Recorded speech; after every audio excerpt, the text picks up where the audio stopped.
नमस्कार। वक्त 4 का चक्रव्यूह का है। मैं हूं राजेश कुमार और बुलेटिन की शुरुआत बड़ी खबर के साथ करेंगे। समाजवादी पार्टी की उम्मीदवार डिंपल यादव ने नामांकन दाखिल किया है और मैनपुरी लोकसभा उपचुनाव के लिए नामांकन दाखिल किया है। अखिलेश और रामगोपाल यादव उनके साथ मौजूद रहे। नामांकन के बाद अखिलेश यादव ने प्रेस कॉन्फ्रेंस की और डिंपल यादव की जीत ऐतिहासिक होगी, इस बात का जिक्र अखिलेश यादव ने किया और नेताजी के बताए रास्ते पर चलेंगे। अखिलेश यादव ने यह भी कहा और मैनपुरी का भरोसा नहीं टूटने देंगे। तो नेताजी ने मैनपुरी को पहचान दी है और उस पहचान को बरकरार रखेंगे, नेताजी के कदम पे चलेंगे। इन तमाम बातों का जिक्र अखिलेश यादव ने किया जो डिंपल यादव के साथ नामांकन के वक्त मौजूद थे। और मैनपुरी लोकसभा सीट पे उपचुनाव होना है। आज डिंपल यादव ने नामांकन दाखिल किया। समाजवादी पार्टी के लिए यह सीट साख का सवाल भी है और मुलायम सिंह यादव की विरासत को आगे बढ़ाने की जिम्मेदारी डिंपल यादव के कंधों पे है। मैनपुरी का उन परिस्थितियों में होने जा रहा है जब नेताजी हमारे बीच में नहीं है। नेताजी और इस क्षेत्र की जनता से सीधा सीधा लगाव रहा है। नेताजी की अपनी शुरुआत और राजनीति का पूरा संघर्ष यहीं मैनपुरी से और मैनपुरी की जनता के साथ और उन जनता के सहयोग और आशीर्वाद से ही आगे बढ़े हैं। आज जब नेताजी बीच में नहीं हैं,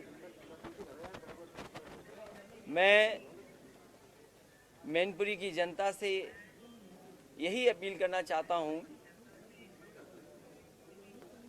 कि नेताजी के जो बताए हुए रास्ते पे हम सब चलेंगे। नेताजी का दिखाया हुआ रास्ता जो राजनीतिक सम्मान, जो सामाजिक सम्मान और आर्थिक लड़ाई जो लड़ी है, उन सिद्धांतों को आगे बढ़ाने का समाजवादी पार्टी काम करेगी। ये चुनाव मैनपुरी का उन परिस्थितियों में होने जा रहा है जब नेताजी हमारे बीच में नहीं है। और इस खबर पे ज्यादा जानकारी के साथ नदीम सिद्दीकी हमारे संवाददाता मैनपुरी से हमारे साथ जुड़ चुके हैं। नदीम, आज डिंपल यादव ने नामांकन किया, अखिलेश यादव और कई दूसरे दिग्गज भी उनके साथ मौजूद थे पार्टी के। ऐसे में अखिलेश इस बात का जिक्र करते नजर आए कि नेताजी के रास्ते पे चलेंगे, यानी जो सहानुभूति फैक्टर है वो यहाँ पे सबसे बड़ा मुद्दा दिखाई दे रहा है। देखिए राजेश, मैं आपको बता दूं, ये समाजवादियों ने पहले ही कहा था कि जो ये इलेक्शन हो रहा है ये नेताजी के श्रद्धांजलि के रूप में इलेक्शन को मनाएंगे मैनपुरी के मतदाता। अब ये देखने वाली बात होगी आज जिस तरीके से नामांकन करने के लिए डिंपल यादव, अखिलेश यादव, प्रोफेसर रामगोपाल यादव, तेज प्रताप यादव या और पार्टी के बड़े बड़े दिग्गज आए थे, जो उनके चेहरे पर एक खुशी नहीं दिख रही थी, एक माहौल नहीं बन रहा था, बड़ी मायूसियत सी लग रही थी। अब ये इसका अंदाजा किस बेस में लगाया जाएगा ये कुछ कहना अभी जल्दबाजी होगा, क्योंकि इन लोगों को क्या लग रहा है, पार्टी के नेतृत्व को क्या लग रहा है, क्या समझ में आ रहा है, अभी इस पर कुछ कहना जल्दबाजी होगा। हालांकि जो मुलायम सिंह यादव के निधन के बाद अखिलेश यादव ने जो कहा है कि नेताजी का सम्मान जो था, जिस तरीके से मिलता था उस तरीके से सम्मान जनता को मिलता रहेगा, मतदाताओं को मिलता रहेगा। वो कमी को पूरा कमी नहीं होने देंगे, उसको भरपाई करते रहेंगे, वो किसी रूप में भी करें।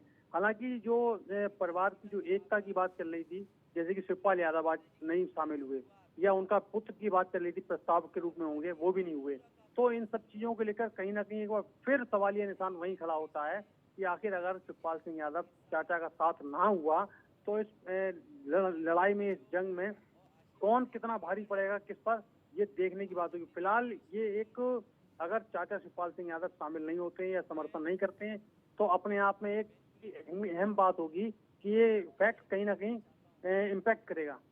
राजेश, नदीम, चूंकि जो मैनपुरी सीट है उसी के अंतर्गत जसवंत नगर सीट आती है और वहां से शिवपाल यादव विधायक हैं।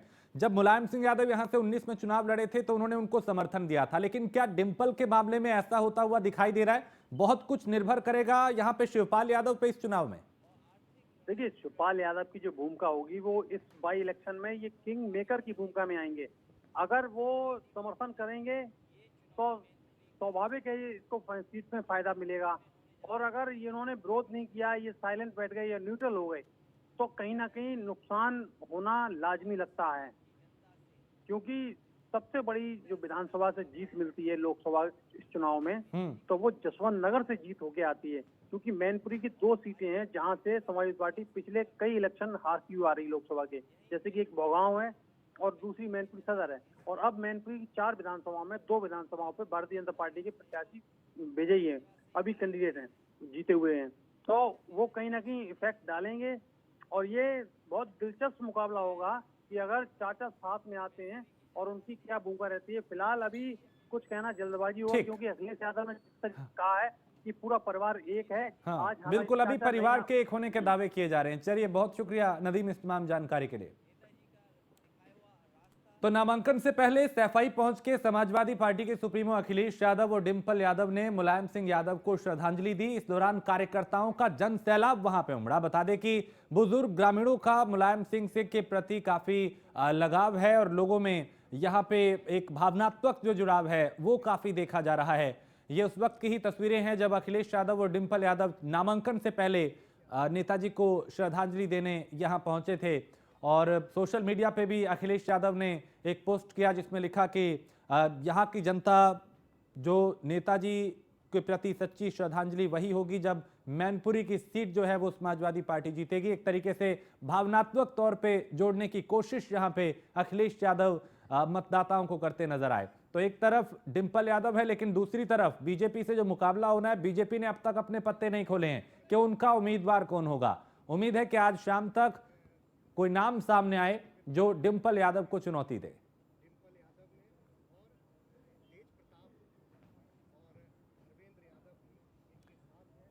हमीरपुर से अगली खबर है, जहां अवैध गुटखा फैक्ट्री का भंडाफोड़ हुआ है और पुलिस अधीक्षक शुभम पटेल ने यह खुलासा किया है। फैक्ट्री से 2 आरोपियों को गिरफ्तार किया है। मुखबिर की सूचना पर राज पुलिस ने छापेमारी की और छापेमारी में लगभग 4,10,000 रुपए का सामान बरामद हुआ है। पुलिस अधीक्षक ने यहां पे प्रेस कॉन्फ्रेंस कर मामले का खुलासा किया और विस्तार से बताया कि कैसे यहां पे इन्हें पकड़ा गया है। तो छापेमारी में 4 लाख से ज्यादा का सामान बरामद यहां पे हुआ। पुलिस अधीक्षक ने खुलासा करते हुए मामले की जानकारी दी। तो हमीरपुर में एक अवैध गुटखा फैक्ट्री का भंडाफोड़ किया और पुलिस अधीक्षक शुभम पटेल ने इसका खुलासा करते हुए 2 आरोपियों को गिरफ्तार किया है। अब इनसे पूछताछ की जा रही है कि ये कब से ये काम कर रहे हैं, कहां इस माल का सप्लाई कर रहे थे, इनके साथी कौन है, सरगना कौन है, ताकि एक एक कड़ी को जोड़ के पूरी चेन को शिकंजे में लिया जा सके।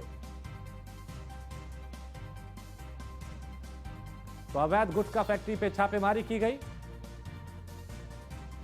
और यहां पुलिस अधीक्षक ने बताया कि कैसे ये लोग यहां पे अवैध गुटखा बना रहे थे। अभिषेक कश्यप ज्यादा जानकारी हमीरपुर से हमें देंगे। अभिषेक, अवैध गुटखा फैक्ट्री पे छापेमारी की है पुलिस ने?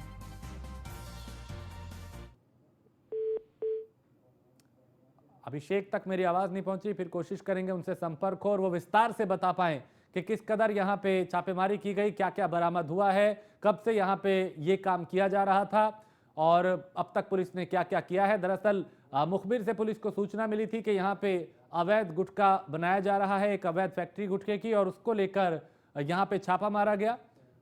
4 लाख से ज्यादा का सामान बरामद किया गया। 2 लोगों को भी गिरफ्तार पुलिस ने किया है। अब उनसे पूछताछ की जा रही है ताकि इनके दूसरे साथियों को भी पकड़ा जा सके।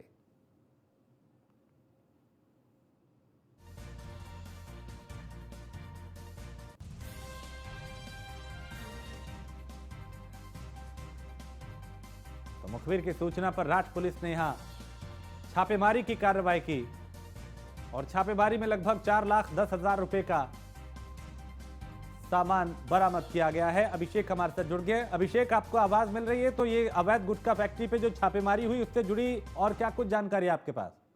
जी, मैं बता दूं, पूरा मामला राठ कोतवाली क्षेत्र का है, जहां पर मुखबिर की सूचना पर रात में पुलिस ने छापा मारा और 4,10,000 रुपए का पूरा माल बरामद किया। इसके बाद जो पुलिस अधीक्षक शुभम पटेल है, उन्होंने पीछे करके मामले का खुलासा किया और जो भी इसमें दोषी पाए गए 2 अभियुक्त को गिरफ्तार कर जेल भेज दिया गया। एक अभियुक्त अभी फरार है। शुक्रिया जानकारी के लिए। तो एक शख्स अभी फरार है, उसकी तलाश की जा रही है। 2 लोगों को पुलिस ने गिरफ्तार किया है। और रामपुर से सांसद घनश्याम सिंह लोधी ने कहा कि रामपुर में जो उपचुनाव हो रहा है वहां पर जो भी हिंदू या मुस्लिम लोग हैं सभी बीजेपी को वोट करेंगे और वहां भारतीय जनता पार्टी जीतेगी। सांसद घनश्याम लोधी से खास बात की हमारे संवाददाता पीयूष तिवारी ने। हमारे साथ बातचीत करने के लिए रामपुर से सांसद घनश्याम सिंह लोधी जी हैं। सर, रामपुर में भी उपचुनाव होने वाले हैं 2 सीटों पर, किस तरीके से भारतीय जनता पार्टी की तैयारी है? देखिए, भारतीय जनता पार्टी जो भी कोई भी चुनाव हो, जब चुनाव जीतती है तो है ना उसी दिन से दूसरे चुनाव की तैयारी शुरू कर देती है। अब डेट हमारे चुनाव आयोग ने फिक्स कर दी है, 5 दिसंबर को चुनाव होना है रामपुर में, और हमारी पार्टी पूरी तरह तैयार है और हर कार्यकर्ता चुनाव में लगा है, सिर्फ इंतजार है प्रत्याशी का। सर, रामपुर की बात करें तो कहा जाता है कि मुस्लिम मतदाता ज़्यादातर है, ऐसे में मुस्लिम मतदाताओं को अपनी ओर करने के लिए भारतीय जनता पार्टी क्या कुछ करने जा रही है? नहीं, हम कुछ नहीं कर, हम काम कर रहे हैं ज़मीन पर। हम हमारे कार्यकर्ता और हम हमारे नेता पार्टी के लिए काम कर रहे हैं, और हमारी पार्टी का नारा है सबका साथ सबका विकास, और उसी के हम लेकर आगे चल रहे हैं। और इसमें हम ये नहीं देख रहे कौन हिंदू है कौन मुसलमान है, सबका काम हो रहा है और सबको साथ लेकर हमारी पार्टी चल रही है। और सब लोगों ने मन बना लिया आज की तारीख में, चाहे हिंदू हो या मुसलमान हो, कि भाजपा को मतदान करना है। सर, अगर आजम खान के परिवार से कोई प्रत्याशी होता है तो आपको लगता है कि बीजेपी के लिए एक बड़ी चुनौती हो जाएगी? नहीं, चुनौती तो हम नहीं मानते। चुनाव में चुनौती तो होती है, लेकिन बड़ी चुनौती नहीं मानते हम। भाई वो अपना दल है, अपने कोई भी चुनाव लड़े, उनका कार्यकर्ता लड़े, खुद लड़े, उनके घर से कोई लड़े, हमें कोई फर्क नहीं पड़ता। लेकिन हमारा जो भी कार्यकर्ता लड़ेगा है ना, हम चुनाव जिताएंगे। अपर्णा यादव के नाम पर भी चर्चा चल रही है, या कुछ और भी नाम आप लोगों ने सामने रखे हैं? मैंने बताया ना, हमारी पार्टी का हुआ, अर्पणा भी तो हमारी पार्टी की है। पार्टी से कोई होगा और बाहर से कोई नहीं होगा, जो भी होगा पार्टी का होगा, और जिताऊ होगा और जीतेंगे हम चुनाव।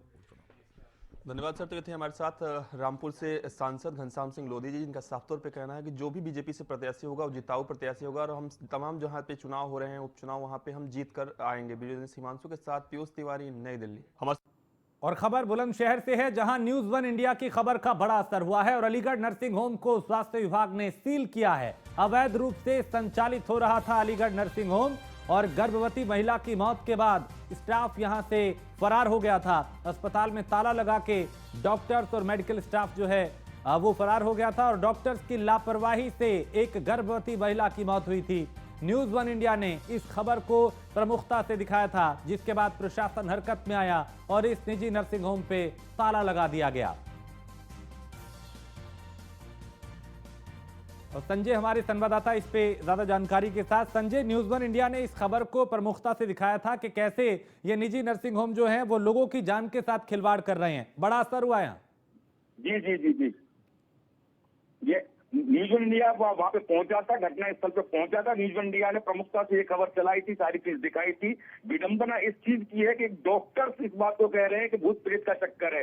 ये कह करके जब प्रसूता की मौत हो गई तो उसे लेके गाड़ी में लेके बाहर चले गए, और बाहर जाकर उन्होंने कह दिया कि इसकी मौत हो गई, इसे कहीं ले जाइए। और उसके बाद पूरा स्टाफ और डॉक्टर, सारा स्टाफ ताला लगा के हॉस्पिटल से भाग गए।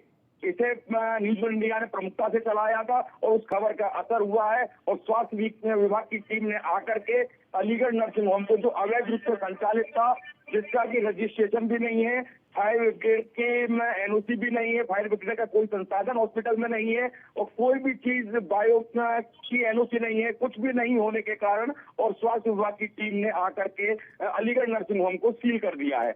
लेकिन क्या किसी डॉक्टर के खिलाफ, मेडिकल स्टाफ के खिलाफ मुकदमा दर्ज हुआ, कोई गिरफ्तारी इस मामले में हुई? क्योंकि परिजनों का यह आरोप था कि डॉक्टर्स की लापरवाही की वजह से महिला की मौत हुई है।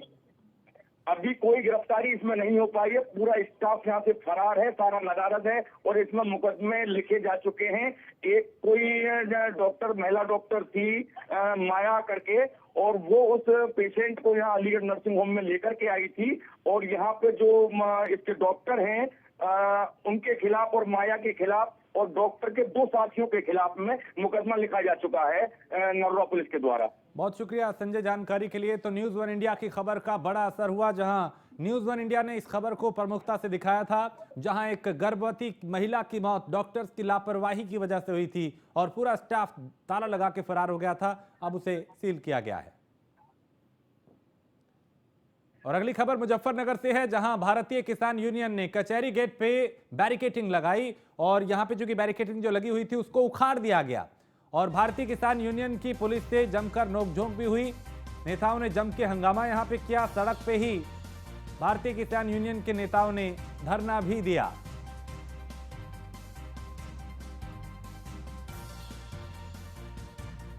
तो सड़क पर ही किसान नेताओं ने धरना दिया। सचिन जौहरी ज्यादा जानकारी के साथ हमारे साथ जुड़ चुके हैं, हमारे संवाददाता। सचिन, किस बात को लेकर यहाँ पे जो किसान है वो धरना दे रहे हैं, क्योंकि काफी विवाद और नोकझोंक भी पुलिसकर्मियों के साथ हुई इनकी?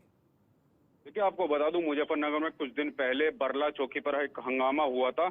उसके बाद पुलिस ने इस मामले में जो वहां पर सम्मिलित थे इस धरने प्रदर्शन में, हंगामे में, उन पर मुकदमा दर्ज कर दिया था। उसके कुछ दिन बाद रतनपुरी थाना क्षेत्र में एक मारपीट हुई थी, जिसमें भाकियू का एक युवा जिलाध्यक्ष और उसके भाइयों को गिरफ्तार कर जेल भेज दिया गया है। इसी विरोध में आज उन लोगों को छुड़ाने के लिए, उन लोगों के मुकदमे वापस हटाने के लिए भारतीय किसान यूनियन ने यह धरना प्रदर्शन किया है। और एसएसपी कार्यालय पर यह धरना देना था, लेकिन पुलिस ने बाहर ही रोक दिया, बैरिकेडिंग लगाई। लेकिन इन लोगों ने बैरिकेडिंग तोड़ दी है और अब नरेश टिकैत भी यहाँ पर मौजूद हैं और धरना प्रदर्शन जारी है। जी, तो कोई आला अधिकारी, प्रशासनिक अधिकारी इनके बीच पहुंचा बात करने के लिए, समाधान करने के लिए, किसी तरह का कोई आश्वासन? देखिए, मौके पर आला अधिकारी, एसपी सिटी, एसपी देहात, एडीएम प्रशासन, काफी लोग यहाँ पर मौजूद हैं। अभी एक 11 लोगों की कमेटी बनाई गई है जो अब वार्ता करेगी और अभी कुछ देर में वार्ता शुरू होगी। जी, बहुत शुक्रिया सचिन जानकारी के लिए। तो सड़क पे ही भारतीय किसान यूनियन के नेताओं ने धरना शुरू कर दिया। मुजफ्फरनगर से खबर, जहां किसान नेताओं ने कचहरी गेट पे लगी बैरिकेडिंग को उखाड़ दिया और वहां पे विरोध प्रदर्शन करने लगे, धरना देने लगे। खबर शाहजहांपुर से है, जहां बीजेपी नेता के होटल में सेक्स रैकेट का भंडाफोड़ हुआ है और पुलिस ने दबिश देकर 1 दर्जन युवक युवतियों को पकड़ा है। पकड़े गए युवक युवतियों से पूछताछ में पुलिस जुटी है। बीजेपी नेता अजय गुप्ता का यह होटल बताया जा रहा है और मन्नत में सेक्स रैकेट चल रहा था, जहां रोजा नगर पंचायत का चेयरमैन रह चुका है अजय गुप्ता और थाना रोजा के बलिया स्थित मन्नत पेइंग होटल है, यहां पे सेक्स रैकेट चल रहा था और कई युवक युवतियों को आपत्तिजनक हालत में यहां से पुलिस ने पकड़ा है, जिनसे अब पूछताछ की जा रही है। तो थाना रोजा के बलिया में स्थित है मन्नत पेइंग होटल और यहां पे पुलिस ने छापा मारा। बीजेपी नेता के होटल में सेक्स रैकेट चल रहा था। ये ऐसी कोई बात नहीं बताई जाती, इसकी कोई डिटेल नहीं है, लेकिन गेस्ट हाउस के खिलाफ जिन धाराओं में कार्रवाई बनती होगी, बिल्कुल कठोर धाराओं में एफआईआर पंजीकृत की जाएगी और कठोर कार्रवाई की। क्या कमरे तो मौके पे कितने बरामद की है, ऐसी कोई बात नहीं बताई। और इस खबर पे ज्यादा जानकारी के साथ दीपक दीक्षित हमारे संवाददाता शाहजहांपुर से। दीपक, ये सेक्स रैकेट यहाँ पे चल रहा था, क्या जानकारी इसके बारे में? आपको बता दें कि ये थाना रौजा क्षेत्र का मामला है, जो बलिया स्थित में ये मन्नत पेइंग होटल है, जहां पर आज पुलिस ने करीब 1 दर्जन के आसपास युवक युवतियों को वहां से पकड़ा है। वहां से जो लड़कियां हैं वो महिला थाना अध्यक्ष हैं, वो अपने साथ बिठा करके ले गई हैं। जो युवक थे उनको रौजा थाने में रखा गया है। हालांकि उनसे पूछताछ चल रही है कि वो किस लिए आए थे, कहाँ के लोग हैं ये। तो कहीं न कहीं जो सेक्स रैकेट जो बड़े पैमाने पे जो होटल में चल रहा था, ये होटल भी एक पूर्व चेयरमैन है अजय गुप्ता, उनका है बताया जाता है। बीजेपी के वो नेता भी हैं और इस बार के चुनाव की भी वो तैयारी कर रहे थे। कहीं न कहीं अभी जब बात हुई है, जो अजय गुप्ता है उनसे, उन्होंने कहा कि मुझे फंसाया जा रहा है। लेकिन साफ तौर से जिस तरह से पुलिस ने छापेमारी की है, तो उसके आधार पर जो लड़के और लड़कियां वहां से छापेमारी के दौरान मिले हैं, तो कहीं न कहीं ये बड़ा सेक्स रैकेट होटल मन्नत में चल रहा था। और ये बड़ी कार्रवाई पुलिस की है जो आज शाहजहांपुर के थाना रौजा क्षेत्र में देखने को मिली है, क्योंकि जो जिस तरह से ये सेक्स रैकेट वहां पे चलाया जा रहा था, तो कहीं न कहीं जो लोग हैं, आसपास के लोग हैं, उन्हीं के जरिए कहीं न कहीं सूचना दी गई होगी कि इस तरह का यहाँ पर कोई अवैध काम चल रहा है। बहुत शुक्रिया दीपक इस तमाम जानकारी के लिए। तो पुलिस को यहाँ खबर मिली और छापेमारी की गई, जिसके बाद कई युवक युवतियों को यहाँ से पकड़ा है।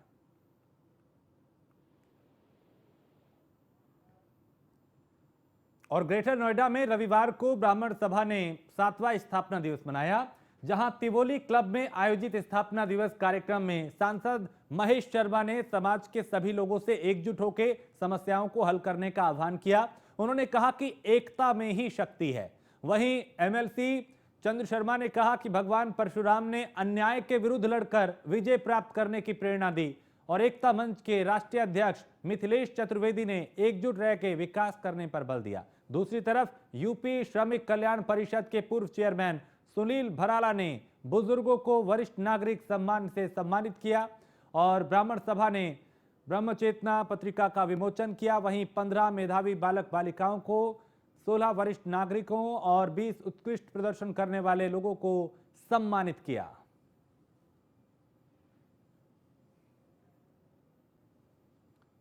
तो कार्यक्रम में शामिल हुए सांसद महेश शर्मा, उनके अलावा सुनील भराला भी यहां पे पहुंचे और बीजेपी के कई वरिष्ठ नेता भी इस कार्यक्रम में मौजूद रहे। एकता में ही शक्ति है, महेश शर्मा ने कहा। और ब्राह्मण सभा ने ब्रह्म चेतना पत्रिका का विमोचन भी किया। 15 मेधावी छात्रों को, युवक युवतियों को यहां पे सम्मानित किया गया। 20 उत्कृष्ट प्रदर्शन करने वाले लोग भी सम्मानित यहां पे हुए। और ब्राह्मण सभा ने 7वां स्थापना दिवस मनाया, जिसमें कई लोगों को, जिन्होंने अलग अलग क्षेत्रों में बेहतर काम किया, उन्हें सम्मानित किया गया। कार्यक्रम में सांसद महेश शर्मा भी मौजूद रहे।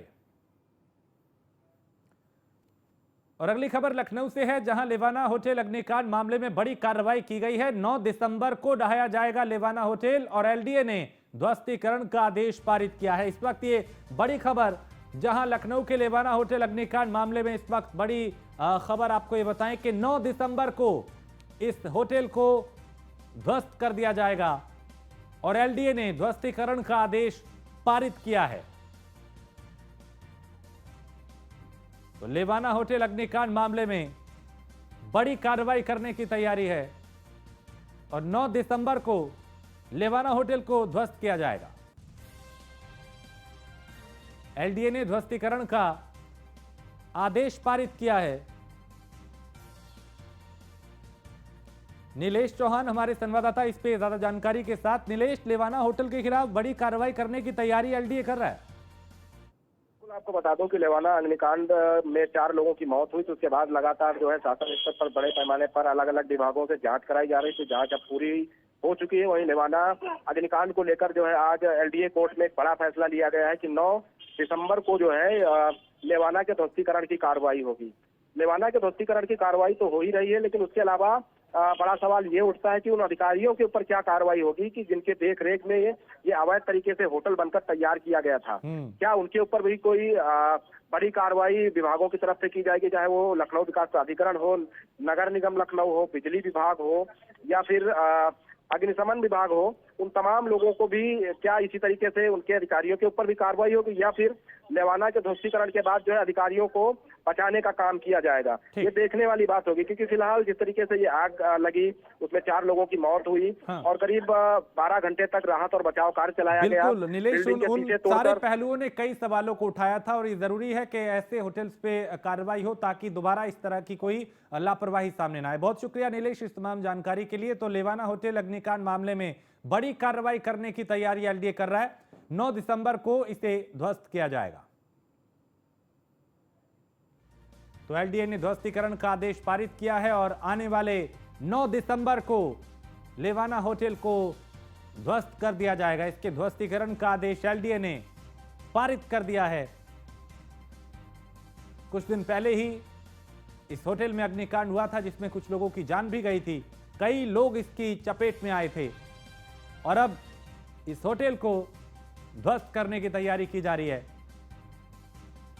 तो लेवाना के लखनऊ में जो लेवाना होटल है उस पर बड़ी कार्रवाई होगी। आने वाली 9 दिसंबर को इस होटल को ढहाया जाएगा और एलडीए ने ध्वस्तीकरण का आदेश पारित किया है।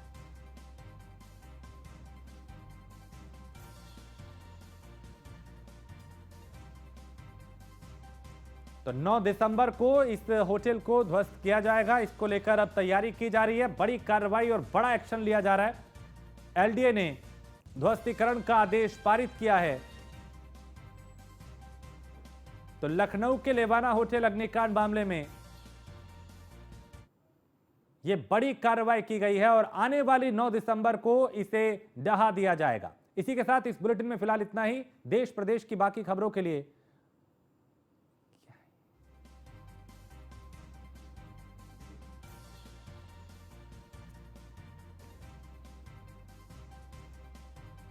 तो युवकों ने यहां पे एक गाजियाबाद से खबर,